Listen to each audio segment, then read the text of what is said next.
Hello, everyone. Welcome back. My name is Jonathan. My boys, Hervé and Daniel. Yo, We are back again. But before we get into the main discussion, what's the best recent thing you guys have seen last week, guys? Come, Daniel. So the best thing I watched in the past week was the Brother Sun, which we mentioned last week. I finished that now, and it's wonderful. Everybody should go watch it. It's just a really solid drama, good characters, just good all around. But the most interesting thing I watched this week was Morbius, actually. So it hit next to Netflix last week, and I didn't see it when it was in the cinema, but I had seen the memes, and everybody seems to agree that it's the worst thing ever made. So I decided to just give it a shot because if it's on Netflix anyway, I might as well check it out.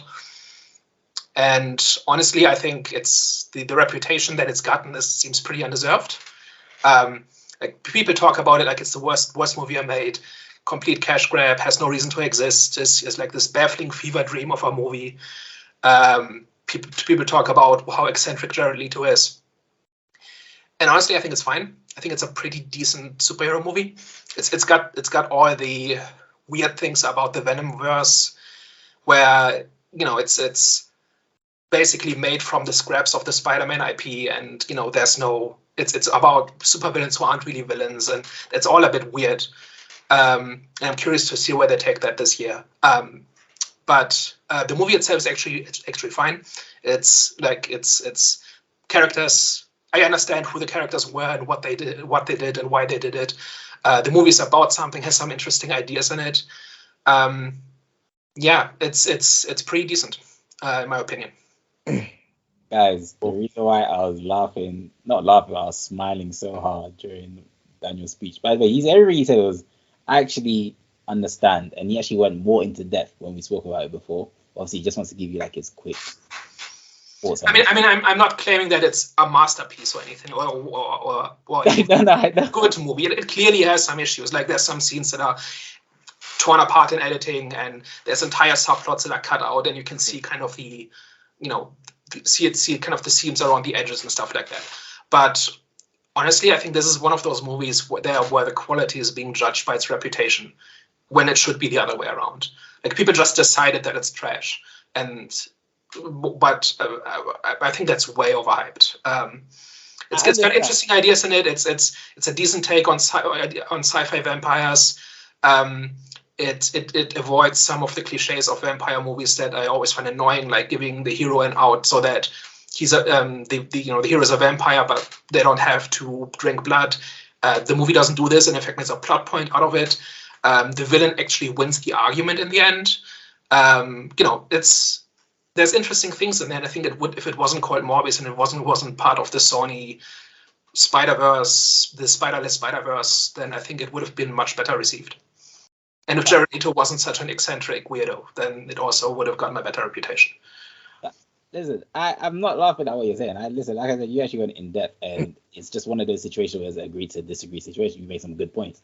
I was only laughing because I remember the day I went to go and watch that film, and I didn't watch no movie reviews whatsoever, so I was going there open-minded. Daniel, I kid you not, the person that I went with, we literally halfway in the film, even though the film was so short, we said we didn't care. We literally left the cinema, started chilling outside of it, just talking, and then we went back in. That's just how disappointed we were with the film. And I had high hopes for this film. I don't know who I was talking to with, but I remember I said, I'm looking forward to this movie. And for me personally, it just underperformed. Like what was it that was so terrible?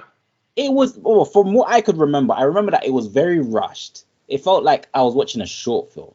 And this film deserved for it to go into detail. Especially, you made a good point about before you said about the disabilities that they had. Was it disabilities or was it a critical illness? They're like a blood disease. Yeah. They should have gone more into that, for example. Yeah. And what else was it? I honestly, I watched it so long ago. I just remember the feeling that I had from the movie. So I don't remember. That was one of my main points, that the film was just too short. It should have gone into more depth when it comes to the film. But from the feeling, I specifically remember the feeling. I just knew that I was disappointed. Now, I wasn't one of those people that was going on social media slating the film. I'm not that type of movie, critic. I'll watch a film. If I don't like it, I'll just, is what it is. I'm not going to slate the film because, like I said, I want to be, I like movies, and I commend people that try. You know what I'm saying, making the film is not easy, but yeah, I was just one of those people that wasn't impressed, man. It just, for me, it wasn't good. As in, like, it wasn't bad, but it was below expectation. I think that is what pissed off people the most. So I do agree, it wasn't as bad as some people were making it seem like it was the worst film ever made. No, it wasn't. It definitely wasn't that. I just think it was below par. And for me, that's when, crazy enough, I actually thought that was a Marvel film. I don't know why I thought that was a Marvel film. But that, when I saw that, I was like, okay, the state of, well, that's a villain, but the state of this, like, superhero movies, that was, for me, that was like the start of the fall. Yeah, I think for me it had a lot to do with how low my expectations were. I was expecting like a complete dumpster fire, and I got a pretty decent movie with some interesting ideas in it. And I think maybe if that whole discourse hadn't happened, then maybe I would have had high expectations and would have been more disappointed. And there are very clear faults in it. It's just, if somebody hasn't watched it because of its reputation, then it's maybe worth checking out if you like the idea of vampires in a superhero universe. And it's not even really in a superhero universe. It doesn't mention Venom or anybody else. It's really just about two people who have this chronic illness and have basically been preparing to die their entire lives and get immortality and react in very different ways to it. And then that's the conflict between them. That's basically the gist of it. And I think that's fine. It's not a disaster. Like, it's not a so bad it's good movie, or even just a complete disaster. It's just pretty good, or it's adequate. As someone who hasn't watched Morbius, Daniel, I accept your challenge. I will give it a watch, and might not be the next episode. Maybe a couple of weeks, I'll come and give you my opinion on it. Yeah, I'd be curious to see what you think about it, because it doesn't seem like most people who have strong opinion, like the degree to which somebody has a strong opinion about this, doesn't seem to be based in what the movie's actually like. Mm-hmm. It seems to be more about joining in, in the pylon, and I think that's both misleading and not very interesting. So yeah, I'm curious to see what you think about it. Cool, I will do. I don't really have a best thing I've watched recently. I mean, I think I mentioned Blue Eye Samurai on the last episode. I finished that last week. What a brilliant series. I actually haven't watched much in the past week or so. I did give the Justice League movie, the animated movie, Justice League, what's it called again? Crisis on Infinite Earth, a watch. That was very much just like kind of like background TV. It's one of those ones, if you're a fan of like DC animated movies, you might like it. If you're not, then it's not really worth checking out.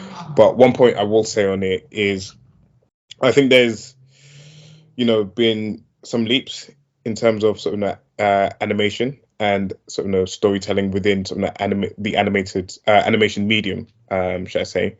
And I feel like the DC sort of animated universe probably needs to lean into some of the sort of kind of modern sort of animation style and some of the sort of modern storytelling that's being used sort of in animated shows. So that's my thing. Again, if you haven't watched it, if you're a fan of DC animated movies, maybe worth a watch. If not, don't bother. There's some really good DC animated movies. Have you seen the Under the Red Hood? That's not one that I've watched. That's not one I've watched. I've dabbled here and there with DC animated movies, but that's not one I've watched. That's probably one of the best. And I think if they made that story at that quality level in live action, people would lose their minds, especially after the last 10 years of DC movies. Mm-hmm. What I find interesting about the DC animated movies is also that they kind of prove that it's not that hard to do a decent version of these characters. Yeah. Right? So there's that basically means the live action movies have even less of an excuse to be the way they are, or be the way they have been. Yeah.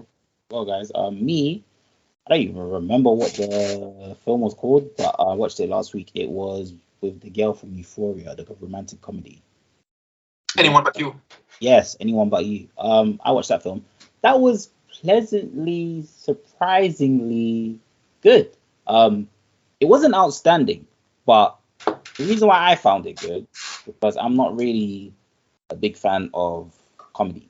So this was like a rom-com. It was a rom-com. Yeah. So yeah, it was alright. It was decent. It was good. It was good. It was good. There were definitely parts that made me laugh. For those who don't know what it's about, quick synopsis. One day a girl was at a club. I think she was at a club. No, she was. Oh, no. She wanted to go to the toilet. She basically met a guy at a cafe. They hit it off.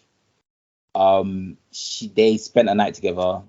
And then she left, and then she forgot to get the number. Then she was gonna go back, and then the guy thought she literally walked out on him. So she caught him chatting rubbish about her, saying that girl was just you know when guys' pride's hurt. So then they'll just start chatting rubbish. So then she heard that. Then weeks later, her sister's sister was getting married to a friend, to the guy's friend's sister. So then they go on vacation for the wedding, and then a bunch of wahala ends up happening, where a bunch of situations, rom-com, and then he's, yeah, pretty much the typical rom-com. So yeah, so that's literally what the film's about. It was good. It was good. I enjoyed it. A lot of girls are in that cinema. This is definitely one of those ones. There's like it felt like a 50 Shades of Grey type of atmosphere. The way it was, love was in the air, man. Love was in the air. Wouldn't be surprised if, people start downloading Tinder after that. But yeah, man, it was a good film. Would I recommend? I don't know, but if you want to go watch it, man. You have some fun. Okay, guys. Now, the main event. Let's go. The Beekeeper. Daniel, give us your thoughts. So I think it's important to do. Let's see, Jonathan. Sorry. We're gonna get Daniel. Don't worry, hey guys. If you haven't watched it right now, you know why Hervé just swiveled back. Don't worry, Daniel. We're gonna get to you. Don't worry, Daniel. We're gonna get to you. I promise. We're gonna get to you. Sorry. No. My bad, people. Jonathan, give us your thoughts. Okay. It gives you an emotional release that's justified and delivered by Jason. I'm not even going to say his second name, so you guys are going to have to help me there. Statham. Point number 1. Point number 2, memorable choreography. And my final point, it's a Jason Statham film. Now, what I mean by all three. The first one, the emotional release. When we saw what happened... Oh, I'm in the spoiler section. Cool. When we saw the traumatic experience that happened in the beginning, the anger I felt and the sorrow made me feel justified and good about myself when Jason was doing his things against the enemies, the pagans, the antagonists. You know what I'm saying? And also the memorable choreography. Listen, this is a Jason Statham film that kind of falls into my last point.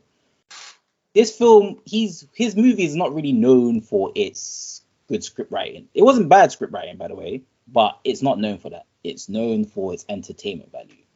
This film is fun. You're going to go to this film and you're going to enjoy this film.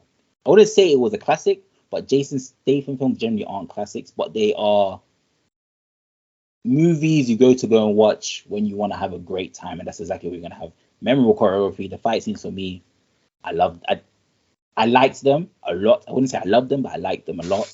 I enjoyed this film, man. I had real good fun. I haven't felt fun like that, I want to say in a long time, but I just want to go. Sometimes you just want to go to a film and just have fun. You don't really want to, initiate the brain cells to think about what just happened. Sometimes you just want to go into a film and you want to just feel emotions, and that's exactly what this film will produce inside you. Different emotions. So I really like the film. Cool.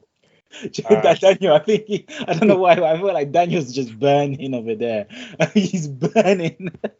Can I go? We have stuff to talk about. We have stuff. So can I go? Can I go? Please. Because I definitely felt emotions. Because when I walked out the cinema, I called my brother who'd watched the movie the day before and was raving about it, and I told him this is the worst movie I've ever watched in my life. In my life. Now I've calmed down since then, but that was my initial reaction coming out of the movie. Like, that was the biggest waste of my time watching that movie, like from the get go. Like, and I went into it very neutral. I went into it, I like Jason Statham. I've liked, a lot of his previous movies, things like The Transporter, The Mechanic. Those are sort of, movies I've enjoyed in the past. This one, my God, this was awful. Like, literally from the dialogue, from I know you said that you liked the choreography. I was not entertained at all at any point. There was maybe one fight scene towards the end which I actually enjoyed. I enjoyed sort of the choreography of which we'll touch on in the spoiler section. The action I didn't like. The story was so stupid. Like, the story was just completely taking me out of the movie. It was, and I know you're meant to go into these movies and you're meant to switch your brain off. And I've never been, a lover of action movies. There are some good ones, but I do feel like in the past couple of years we've been given some very, very good action movies. And bear in mind, it doesn't have to hit the levels of a John Wick, or it doesn't have to hit the levels of Mission Impossible, but those are the standards in there. And this one fell extremely below those targets. I'm sorry to intervene. Now I can kind of see why we don't the same thing in this film, because I did not like Mission Impossible, but carry on. Okay, cool, fair. And yeah, there was literally, like, the characters were so, like, I don't know who these writers are. Like, you'll have these tech bros that they write into some of these movies, and then they're like the most cringe characters I've ever seen. Like, I've never come across a person like that in my life, and it frustrates me every time I see them in any movie that I watch. Yeah, I don't think there's many positives I can say about this movie. It was just, I've never come out of a movie hating it as much as I did that movie. And I've come down since, and it's probably not the worst movie in the world. And there'll be people that go in there and they enjoy some of the action and stuff like that. But for me, none of it worked. None of it landed. Daniel, take over. So I think I'm a little bit less radicalized than Hervé is, but yeah. It's still like this movie was written by a 12-year-old. It doesn't really work as an action movie because I thought the action choreography is both too grounded and too basic to be really exciting. There were a couple of different shots that I said, okay, oh, that's neat. But it's kind of the same two moves over and over again. There's not a lot of set pieces, or there are set pieces, but they're not terribly impressive. It's just been done much better many times. As a revenge movie, I didn't think it really worked because it's too abstract and too impersonal. And as a social allegory, it doesn't really work, or a social satire, it doesn't really work, because the minute you think about it for 5 seconds, it really stops working. And I don't think the movie has anything to say, interesting or otherwise, about the topic that it claims to satirize.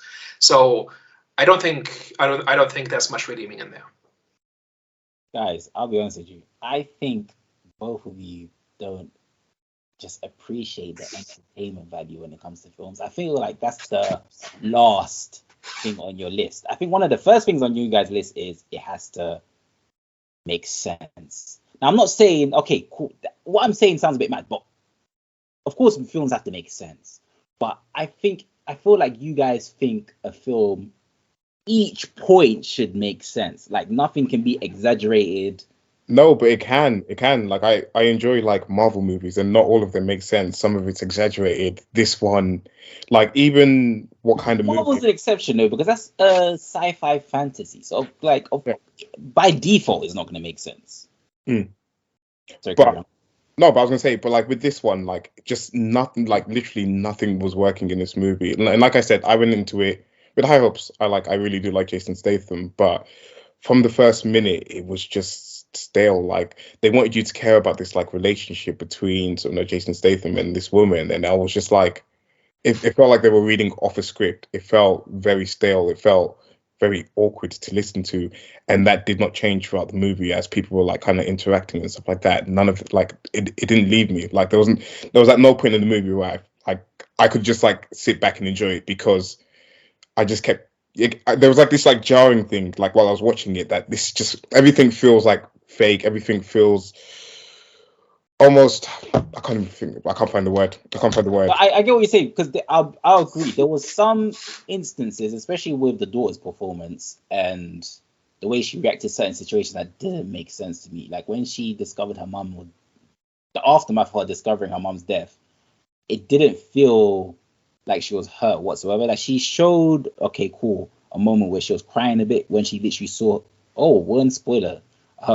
We are in the spoiler zone, guys. Sorry about that. But yeah. So there was a time where, yeah, cool. She cried a bit when she saw her mom dead on the couch. But after that, it did feel like we didn't really see much. It did feel rushed, especially, and I do agree with the interaction with Jason and the mom in the beginning when he said to her, "Oh, no one's ever looked after me." I'm like, okay, like, all right, cool. Yeah, like, how did we get to this point? So yeah. I do agree, but I disagree with the characters being annoying. There are some characters that were annoying, but there was some interaction, especially with the daughter and her sidekick or her. And you know, when you were saying about her not having the emotional reaction, the sidekick literally said, "Do you enjoy watching houses burning down? Oh, guess what? Your mum's house is burning down as well." Like, how do you say that to someone that's just lost their mum? Like, I don't understand. Like, how was that written down and someone to prove that he said? And then she's just like, "Oh yeah, cool. Let's go see my mum's house burning down that you would have childhood memories in and stuff." Like, okay. Yes, I do agree to an extent, and I don't think that's her. I don't think that's the actress's fault. I think the director should have picked up. I'm pretty sure that's what the director was looking for. But that just didn't work. There were just certain situations where we should have seen more vulnerability and hurt. We didn't see that. So I thought the emotional stuff in the beginning is the part that worked. So I believed that that Adam Clay character kind of had, for the first time in his life, allowed himself to feel something for another person, in this case his neighbor. And then that's why he took it so personally. I believe that. I believe the grief of the daughter, right? Who is an FBI agent, apparently the world's worst FBI agent, and has this grief when her mother dies, and under these circumstances, and then is first of all, the fact that she's assigned the case in the first place is like the first sign that this is not going to be very believable. But like typically in the movie, they're like, oh, maybe a bit of conflict or whatever. They didn't even say it. They just assigned the case. They're like, here you go. Okay. Yeah, but everything for me, the problem was everything that came after that. So my big problem. So I have a bunch of big problems with this, but the biggest one would be that nobody acts the way they should. So FBI agents don't act like FBI agents. Criminals don't act like criminals. Politicians don't act like politicians. SWAT and Secret Service people don't act like people with that kind of background. Everything is kind of like a child's version of how these things work. And because the plot is built on that, it doesn't work for me at all. Like halfway through, I just stopped caring about anybody, because especially once it became clear who the Danforth character was, and who the Queen was, that was just something. Like at that point, I just gave up and just let the movie happen. But at that point, the movie lost any emotional involvement I had in it. Speaking of emotion, I think the reason why I'm viewing this different from you guys, because like I said, I'll be honest, I enjoyed the film, but I think the reason why I'm seeing it from a different lens is because I've actually, it kind of pulled my emotional heartstrings, because I've actually experienced someone. After the first 15 minutes? Still after the first 15 minutes. I personally feel like the first 15 minutes, yeah, even after the first 15 minutes, yeah, because the reason why is because I've experienced someone that's been, a friend of mine, his account, I don't know how to this day, he saw that email and he inserted his details, but they took his money. And obviously I saw how that affected him. So, like I said, for me, it was like an emotional release, because sometimes you just want to go crazy on evil people, because we live in a world filled with evil humans. So for me, like I said, this was like an emotional release. I thought justified that, you know what, I understand why he's doing it. And sometimes I wish I can do that, but I can't for many reasons. I'm Christian and I don't want to go to prison. So do you get what I'm saying? So personally for me, I had that emotional connection already to the film off the get-go, especially when I saw the mother cry and I saw her, you know what I'm saying, with her reaction to her losing all her money. my heartstrings pulling. And Do you that's know- when know why the that- rest of it was just going to be good to me either way, because I was like, he's literally, for me, taking out that's the anger that I'm feeling right now. He's taking it out for me.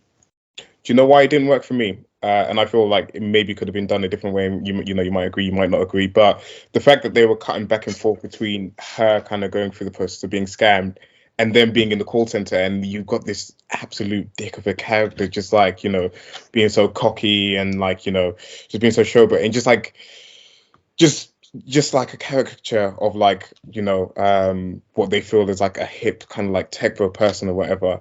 Like the fact that it was going back and forth between that was completely taking me out of the emotional sort of aspect of that scene. Whereas if I feel like if it was like maybe like a slow reveal that she was being scammed or something like that without cutting to like whatever until like maybe the very end, it might have worked a little bit better for me. But you know, that scene didn't work at all. I hear where you're coming from, and I do agree to an extent. I do think they were OD with showing the scammers characteristics. But at the same time, it kind of does fall in line with the characteristics of these fraudsters, because it's like they're not nice people. You know what I'm saying? So it's like There should be scumbags. The question is, should they be this cartoonish? And It it's going was to be better by making them so cartoonish. yeah, I can agree with that. That's why I do think they were OD with it. So I kind of agree with that. Yeah, it was dull to 100, and I couldn't get with it. Okay, so what is it that you guys disliked about the film? As in, like, what was there like something? I know you guys have kind of you said it, but was there anything in particular, a scene or a character in particular that really irks you? It's just the whole thing. It's like for me, it's just like the whole thing. And there's a lot of examples, and we'll probably get through each of the examples. Like, so for example, the whole Beekeeper like society that they had going on, like Makes no sense. it literally makes no sense, like literally at all. Like they were meant to like come in and sort of know what Daniel, you're probably like, no, you got like better memory than I do, but they're like meant to come in and fix a particular like sort of like hive or whatever like that when law and order's I mean, the basic idea is like they stand outside the law, they stand outside the system, and when the system stops functioning, they basically execute anybody who is the problem, and then the system then the system kind of regenerates, and the beekeepers kind of go back into hiding until the system breaks again, right? So first of all, the fact that there seems to be only one beekeeper at a time is weird. Then the second that the current beekeeper who is sent to kill Adam Clay is such both so eccentric and such a loose cannon, but also so incredibly incompetent and just gets dispatched in 2 minutes without a fight. Like it would have been very different if there had been antagonists over the course of the movie, and then at the end there would have been some kind of showdown, or maybe 2/3 of the way through, or whatever. But she shows up, pulls out her minigun, starts killing a bunch of people without. So I get that she's outside the law and whatever, but you know, it's complete overkill and also completely ineffective, and he basically kills her without any kind of effort. Yeah. And then the beekeeper organization just says, yeah, your problem, good luck. Yeah, I can. Sorry. And I was gonna say it takes away from the threat that the beekeepers are meant to have as well, because throughout the movie they're like, oh no, like the beekeeper's coming for you. You know, if they send a beekeeper, you're as good as dead. That's the last eyes you're gonna see. And then they send the current one, and it's like, oh, she just gets dealt with very quickly. So yeah, I do agree with you guys. Her introduction was very anticlimactic, because the way that they built up to her, and then when she was finally introduced and she ends up dying in like 2 minutes, was like. But it wasn't just her; it was everybody. So one of the big problems I had with this movie is that the beekeeper is a complete Mary Sue character, really almost textbook. He doesn't have a personality other than being badass. He's good at everything. He never struggles. He never has any setbacks. He never has any doubts. He doesn't have a well-defined skill set. He's just the best at everything. Like, there's a reason why that archetype, is has the reputation that it has, because it's terrible writing and it leads to terrible stories. And like Adam Clay just shows up somewhere, and regardless of what the opposition is, he just steamrolls everybody. He wipes the floor with 50 SWAT people, whatever. Never mind the current Beekeeper, Sorry. just the fact, yeah. Sorry, he literally walks up to a bunch of FBI people outside the building with no weapons and takes out everyone. Like, I can't believe it. Man, sorry, Daniel, go on. Yeah, I mean, like, and the whole movie is like that, right? He just walks up and kills everybody and walks away. And I bought that in the call center, right? Nobody expects that there.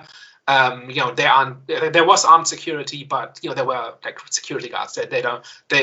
They should not be a big obstacle to somebody with that kind of background. But then, like you say, the same pattern continues with the SWAT team, and it continues with the private security, and it continues with all the way up to the Secret Service. Like, the guy basically walks into one of the most secure locations in the planet, basically, to kill the president of the United States.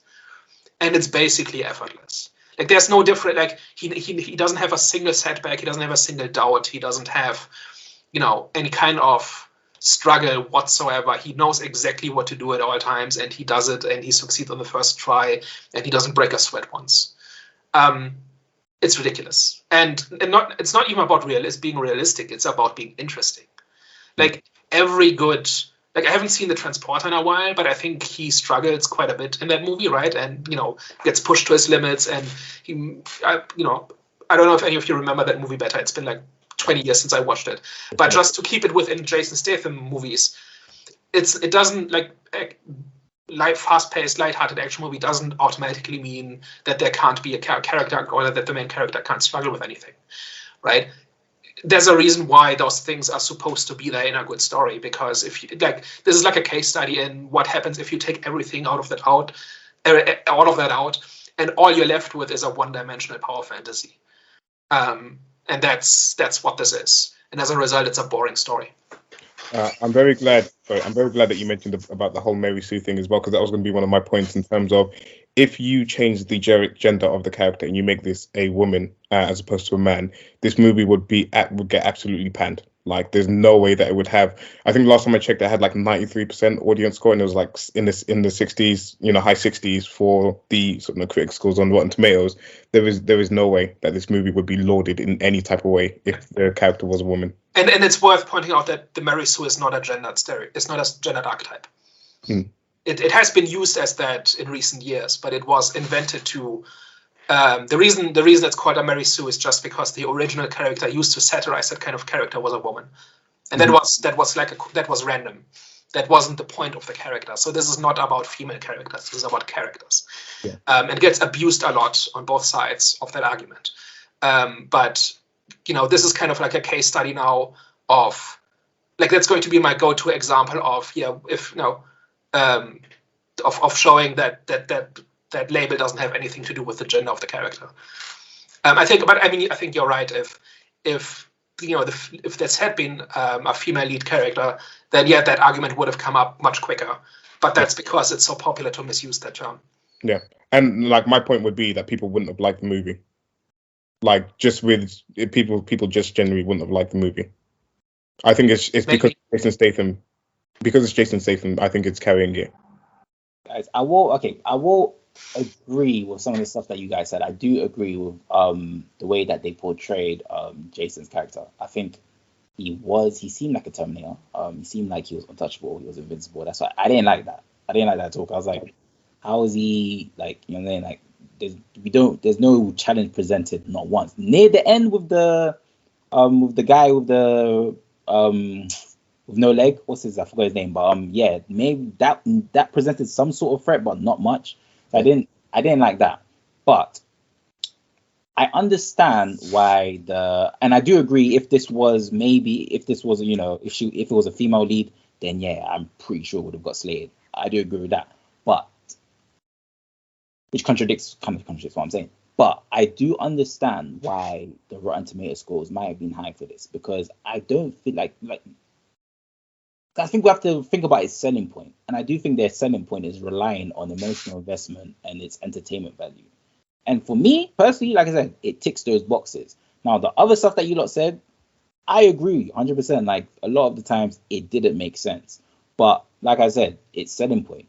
And I think it successfully did that. Like, we're not scared. Like, most of the times, like, we go blank, and when you go blank, you don't really spot the negative things or the things that don't make sense, because you're already having a good time, so you're not really thinking about, oh, okay, this doesn't make sense, but I'm having a good time anyways. You know what I'm saying? So I think when it comes to its selling point, that was its selling point, and they delivered. So I think that's how those critics and those viewers of the movie, why they may have rated this film highly in that regard, because they had fun. I honestly believe the reason why people enjoyed this, the reason why it's received high reviews, is because people had fun. That's all. That's the lens that they're viewing from. But I do see where you guys are coming from, and I do agree to an extent. But which, like I said, I'm contradicting myself. But I enjoyed myself. I understand what you guys are. Yeah, I mean, it's not a boring movie, right? But it's just nonsensical in terms of what's happening and why. And then the thing that's actually like what's left, like the fight choreography and the set pieces, I didn't think were that impressive. Sorry. With one or two exceptions. Do you know, like, the interesting thing you're saying there as well is that, like, the one time you actually fought someone that was a challenge was the only time I actually enjoyed the choreography. So the guy that with the one leg, that's the only time I enjoyed it. Everything else, like Daniel said, it was very basic. It was very boring. It was just, okay, he's going to beat up everyone, and it's just not really imaginative at all. Yeah, I do agree. Sorry, Daniel, carry on. No, I think I made my point that basically there wasn't, like, I don't really like this term, just turn your brain off. There's like a way to enjoy something that isn't terribly intellectual, but still care and thought and intelligence went into making what happened on screen make sense. Like, you can put a lot of intelligence and effort and thought into the fight choreography and into the characterization. Like, the villains aren't even fun to hate because they're so archetypical in a bad way. Like, I just didn't believe any of it. Like, I didn't believe that the Derek Danforth character was the son of the president. It just, like, a person like that doesn't behave like that. And the fact that he didn't also wasn't a plot point, right? When the minute that was revealed, I basically threw my hands up in the air and said, "Why, this is no longer worth thinking about." Right? I mean, I understand that they kind of bought their way into politics, but even then, it should be a plot point. Even then, people should be commenting about how this is unbecoming of, the son of the president and things like that, right? And I think the movie just thinks that all bad people are the same. That scammers are the same as corrupt politicians, are the same as former CIA directors, are the same as mercenaries, right? Like, it's all kind of all the same because it's all like one big bucket labeled bad people. And I don't think any thought went into it beyond that, and that makes it boring to me. Okay. Well, I'm actually dreading to ask this next question. Okay, what did you like about the film? I like the first 15 minutes. Like, this whole dynamic. I think like we mentioned it earlier, but like the editing was a bit wonky. Like, there was like a scene where Eloise, the Eloise character, where they just put in a reaction shot from her, and it clearly wasn't in reaction to something that Jason Statham had said. And that took me, but that's not her fault. That's the editor's fault, right? But I liked her a lot. I liked how they in just a very short amount of time, they communicated the relationship between these two people and how fragile and vulnerable it is. And that's kind of it. And there were a couple of different scenes, like when they sent the goon squad to go after the Beekeeper, and he basically murders them in his workshop. There was some neat shots in there, and the thing with the elevator when he breaks into the headquarters, like there was a neat idea there, where I think he cuts the cable and that pulls down the SWAT team into the elevator shaft, and like but I can count on one hand the number of times I said, like, I wasn't even impressed. I just kind of said, my reaction was, oh yeah, that's kind of neat. And in an action movie where the whole appeal is the action, being kind of neat a few times is not enough. Do you want some positives from me? If you just have one. Yeah, Just have No, I one. would say we're literally scraping the barrel here. Like I mentioned before, the fight scene at the end between Adam Clay and the guy with the one leg. That's sort of an action scene I probably enjoyed the most. There was one joke I've been sat here trying to remember. There was one joke that I really liked when he was on the phone to the president's son. There was one joke that he made, and it actually got a chuckle out of me, and I was like, okay, that was funny. Was it the FU when you said what's my name? Oh, I can't. I don't think it was that. I don't think it was that. But I won't remember it off the top of my head. But there was one sort of funny interaction between them, and I can't remember who the character was or what his relationship was to. I know he was kind of like the steward to sort of the president's son, or he was like kind of working at the company. But Oh yeah. I don't know what type of relationship he had with the president. So basically, the relationship was with. I think they were friends. They didn't really go into it, but it was. Yeah. So it was his mum. So he was close with his mum, pretty much, the president. Yeah, and it wasn't clear whether it was like, an ex or something like that. But essentially, him as a character, I actually really enjoyed. I felt like he was probably the best character in the movie in terms of like the way that he was like reacting to things, the way that he was like sort of trying to handle the situation that they were in, the fact that he was very realistic in terms of being to the son, like basically you're screwed. Like, you've like got us in a serious situation. Like, you're screwed. Is that because the character is interesting, or because Jeremy Irons is a good actor and he figured, well, I'm here, I might as well act? It's because Jeremy Irons is a good actor, and he did very well with what he was given. Basically, he was the highlight, sort of the character in the movie. Like, his whole demeanor was entertaining to watch, but the things he was saying, not so much. Yeah. Like this whole thing that the ex-director of the CIA is just even for a high paycheck is working for this kind of outfit, even though he clearly understands how stupid it is. Didn't ring true. And a character like that doesn't need to have big, an elaborate motivation. I don't know. It just doesn't seem like that kind of person would risk a lifetime of a very lucrative career just to make a little bit more money with these kind of small bit criminals. Mm-hmm. I don't know. It didn't ring true to me, and as a result, and he constantly was just telling everybody how incompetent and awful they were, and yet he still stuck around. I think the reason why he stuck around was for his. I think he has undying love for the president. Yeah. It seemed like they were a thing at one point, and that's how they knew each other, and that's how he got the job. Kind of to me. Well, yeah. Well, for me, I've kind of gone over already. What I liked about the film was the emotional investment value. It was, it was a lot of. I was emotionally driven by this film. So, like I said, I like the film. I don't even know if I can answer the next question. I don't even the amount of questions I had. I don't even think I should be. You've kind of gone over it. You know what I'm saying? I was saying highlight moment, your favorite performance, the performance that irks you the most. You've gone over everything. So I mean, we can talk about the worst performance, which I think is the FBI agent. Oh yeah, we can. I hated everything about her. It's terrible. The daughter. If the thesis of the movie is that law enforcement is broken and you have to resort to vigilantism, she's kind of the evidence of why that's true. Because she's just such a terrible FBI agent. Like, I actually thought zero professionalism, zero constructive attitude, constantly giving attitude to everybody, but not like in a tense emotional moment. Like, I understand that right after her mother died, obviously that makes sense. But even after that, right, it just kept being the same. And then in the end, her big resolution is that she lets a serial killer go because she approves of of his last kill.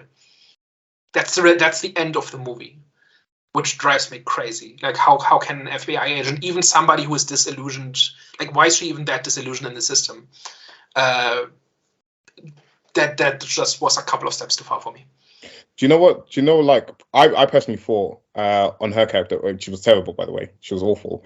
But I felt like the writing of the performance was... Yeah. If she's watching it, just know, guys, we're talking about the writing, just not your actual performance. I mean, it can be both or either, depending on the case. And in this case, it's just how the character was written. Yeah. But yeah, what I was going to say, it kind of disproves the idea of the movie as well, is because the whole way through the movie, I was like, she's kind of solving the case, even though it was sort of massive coincidences, it was like she's kind of following along the case. She kind of sort of knows what's happening. She knows each of the next steps. So it's like, what was the purpose of the Beekeeper if eventually they're going to be able to solve the crime, solve the mystery, essentially? In like 10 minutes.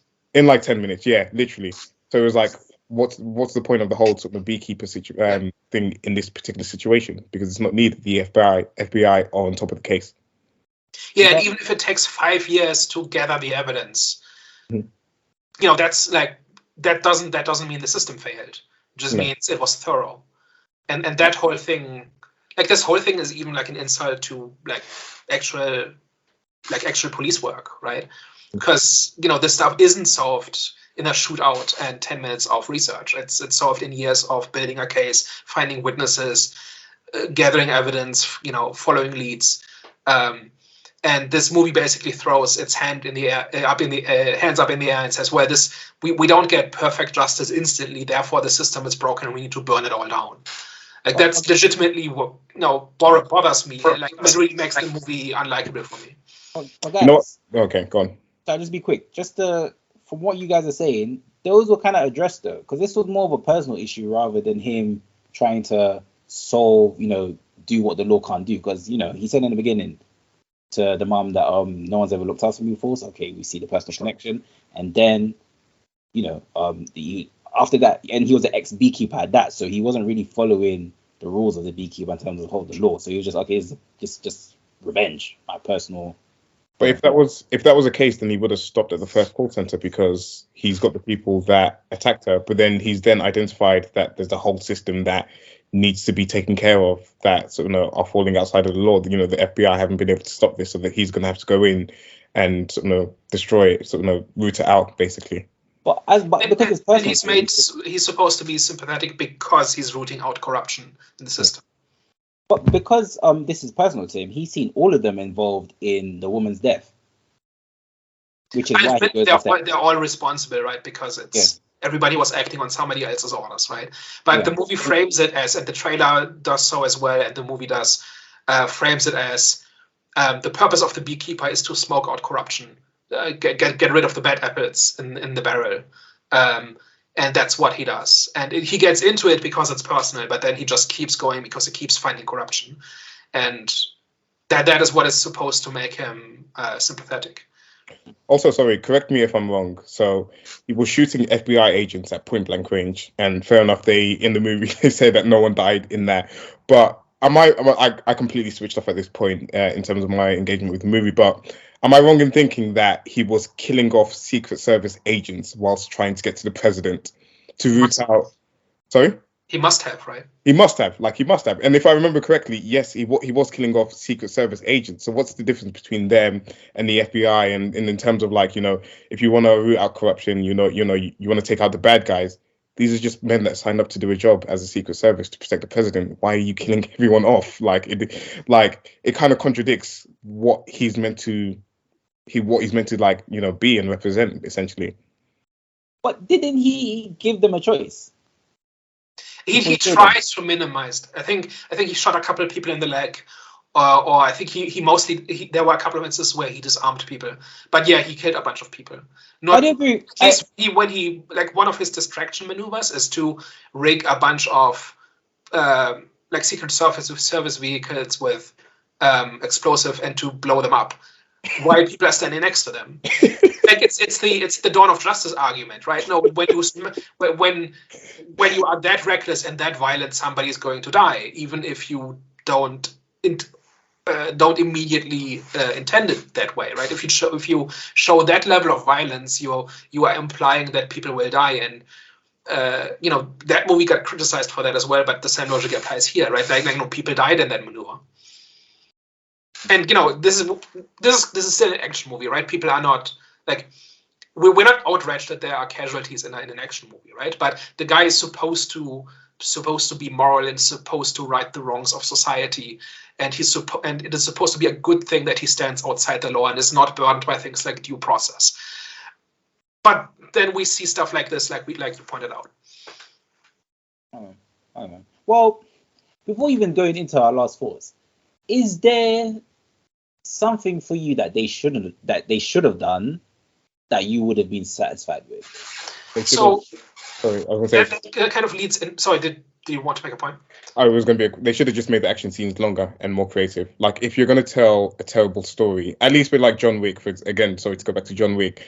John Wick knows it's not a great story, but people are there just for the action, so they elongate it. They give you like really long action set pieces, and they make it very creative.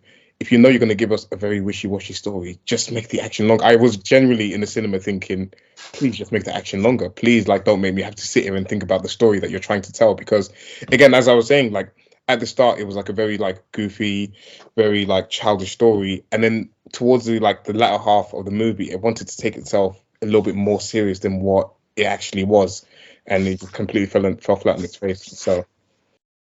And I think the John Wick comparison is good because that's also a revenge story that's also very violent. But it works, I think, for a couple of reasons. One of them is that the action is very competent and that it constructs a scenario in which we are on the side of the protagonist. Right? Like he kills gangsters and mobsters and people who, deserve to die because we know that, we know what kind of people they are. But here it's a lot more indiscriminate. And that actually brings me to one question I want to bring up, which is, I think we all like superhero movies, right? Mm-hmm. And the whole thing about superheroes is that they are vigilantes, right? They stand outside the law. They're not accountable to anybody. They're hyper violent. Why is that okay, but why are we not okay with it in this movie? And I have an answer to that. I'm just curious if that comparison occurred to the two of you, because it's like if you gave the Beekeeper superpowers, it would be a superhero movie, right? Yeah. Well, can I say something? Sorry, Harvey. No, because I was going to say, because like in a superhero movie, typically they're fighting super villains, people, villains that can't be handled by your regular police. They're shooting them with their guns. Like, for example, like General Zod in sort of Man of Steel, for example, like the police are shooting them, they can't do anything. So you need the superhero to step in and actually save the day in that particular situation. Whereas in this, they're going after scammers that are scamming old people who could quite easily be found out by regular FBI agents. I was actually just going to add, I do understand, I definitely get where you're coming from, and I do agree. I was actually going to say, I don't know if we're moving into a new age. I don't know if this has always been, but I feel like now we're in a time where a lot of people are more on the side of the villain than the actual superhero. And the reason why I say that, because I think they relate more to the villain rather than the superhero is made as this symbolic form of perfection, which none of us are.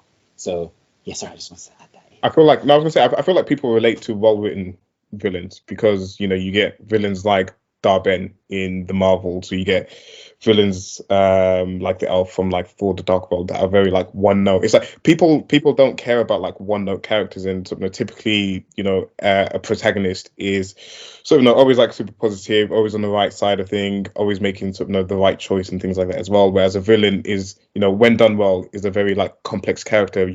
They have the right ideas, but they're going about it maybe an immoral way, essentially, which is why people probably they're like, do you know what? I don't agree with the methods that you're using, but I understand what you're trying to do. So like for Thanos, for example, where he wants to make sure that there's enough resources for everyone across the universe.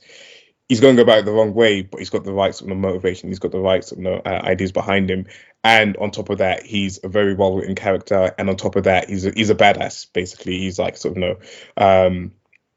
he's shown to be very like intimidating and menacing as well. So I feel like that's why people probably lean more towards the villains. I'm definitely one of those people that leans more towards villains as well, on my side. Yeah, so I've got a slightly different take on this. I think it's just that over time, the idea of who's a hero and who's a villain shifts. And I saw one Reddit comment in, looking up some, like getting a feel for what people think about the movie and if they liked it, why they like it. And one comment really stood out to me, and that was something to the effect of, like, the person gave a couple of different reasons, and one of them was it dunks on some of my favorite demographics to hate, which presumably means scammers, corrupt politicians, and police, right? And if you have that perspective, then this movie makes perfect sense because it's all bad people. But there's no, and I think it's less that people are rooting for a villain, because I don't think anybody who likes this movie thinks of Adam Clay as a villain. I think they're saying finally somebody's doing something, kind of thing. I think that's the perspective. And there have been many movies like this, many movies about police corruption, many movies about corrupt politicians, many movies about just revenge stories, but they tend to put more effort into justifying why the regular way doesn't work, and this movie just doesn't. It just says that's the case. Yeah. I feel like they need to lean into more the moral grey area as well for protagonists, for heroes moving forward. That's completely separate to this, but there has to be a difficult choice at some point for a hero to make, and they might not always make the right choice, but they're doing it for the right reasons. And having that morally grey sort of aspect of the hero just makes them a little bit more interesting, a little bit more nuanced, and probably a little bit more likable as well to people. And that's completely missing here. Like he is always correct, and he always it is never questioned whether or not he's on the right path. And he gets vindicated in the end by the FBI agent, right? Who is supposed to be a sympathetic character through and through, and she approves of his killing spree in the end by letting him go. And I think that's basically, I think that's the part where kind of the movie really loses me, is that it's this indiscriminate killing spree with no nuance in terms of who's the enemy, and it doesn't justify why this is necessary. But it also positions the protagonist as being an unambiguously good guy, where everybody he kills is a bad guy, with no collateral damage and no wrong decisions. Like he doesn't struggle with, or like he doesn't even try to he tries a little bit to minimize it, but he never says, okay, I can't just storm this building because there's 20 police officers in front. And they haven't done, they're not part of this company I'm going after, so they're not my target, and therefore I'm going to go find some other way to get in, right? He just walks up and beats everybody up, and we're supposed to cheer that. He's also very stupid as well, in terms of how he goes about resolving the case, and I just had to get this in there as well. In terms of how he tries to find who's actually heading up all of these call centers. The first call center he goes into, he smashes up the place. He sort of beats up the kind of tech. I forget the character's name. Beats up the tech bro, whatever like that. Lets him go, whatever. Goes back to his beekeeping. Those people then come to the farm that he's at. They then come to the farm. He kills off all of the guy's goons, and then all he does is he chops off the guy's fingers. Lets him go again. But then it turns out that he was following him. And when he follows him, he can see that the guy's on the phone. He's on the phone to the head boss, crying, complaining about, this guy's unstoppable, whatever. And instead of interrogating him to find out who's actually in charge, because at that point the guy's probably scared and will tell you everything.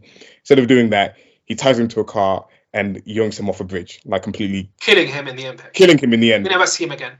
All to then go and find another call center. He goes and finds another call center just to then interrogate that guy, when you could have saved yourself so much time by just getting this information from this first guy. But the movie needed more runtime. Basically, the movie needed more runtime, so he made this absolutely stupid decision to kill this first guy to then just go do the same thing over again and then get the actual information from the second call center. Yeah.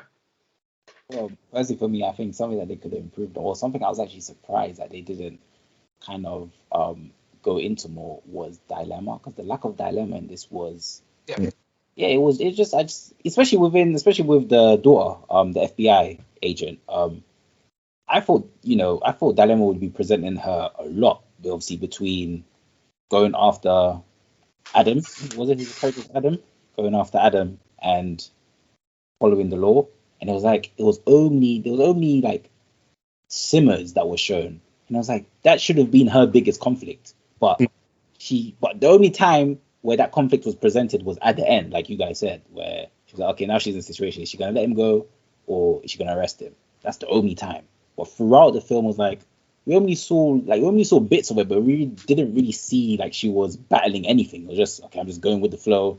I know my job. This is what I need to do. And then at the end is when the dilemma was presented. I was like, oh wow, they should have kind of gone into that more. That's something which I do think they should have improved on.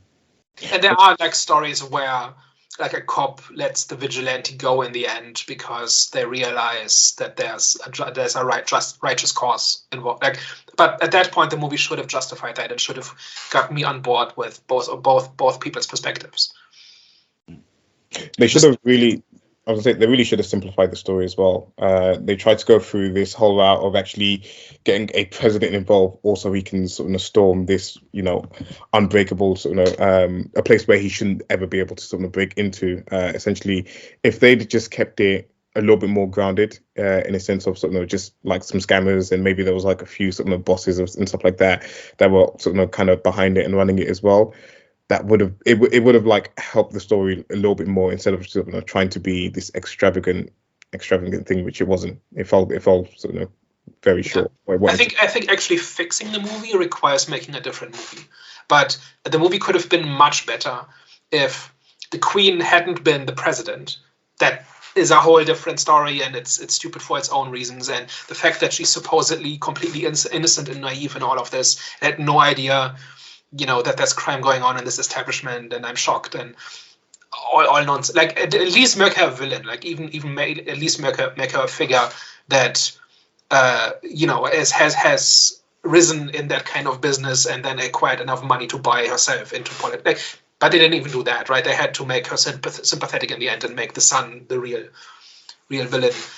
But if the entire thing had just been about a small scammer operation, where if you give them half a chance, they will just disappear, into nothing and come back under different shell companies 2 years later, and then they will start this operation all over again. I think if it had been left at that level, I think I would have enjoyed the movie more, because then it's kind of operating on a level where,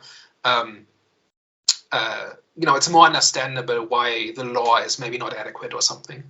But the entire global system is corrupt, and all the politicians are in on it. Basically, that's just a couple of steps too far. But I think if I could make any one change, I would have kept it as this little fly by night scammer operation that tries to go into hiding and then is basically hunted down by this ex special forces guy. That's a fine story, but they didn't leave it at that. It feels like they had the idea of like the Beekeeper, and then them trying to kill the queen of the hive and whatever. And then they had the idea of the queen, and they were like, how cool can we make the queen? And then someone said, we should make her the president. And they were like, oh, yeah, it's a great idea. It's like, no, it's not. It's really not. You shouldn't have done that. You should have left it well alone. Hi, guys. Well, last thoughts and ratings. What's the go first? I don't know. I give it like 50 milliwicks. Wait, say that again. Don't even know what that means. Like 1 wick is the quality of the John Wick movie, and this is like 50 milliwicks. Oh, damn. Okay. Cool.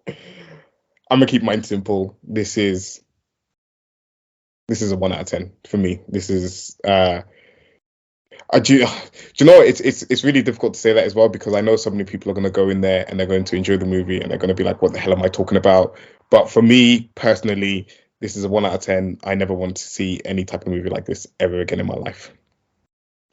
Well, for me, guys, I've seen this film in a different lens.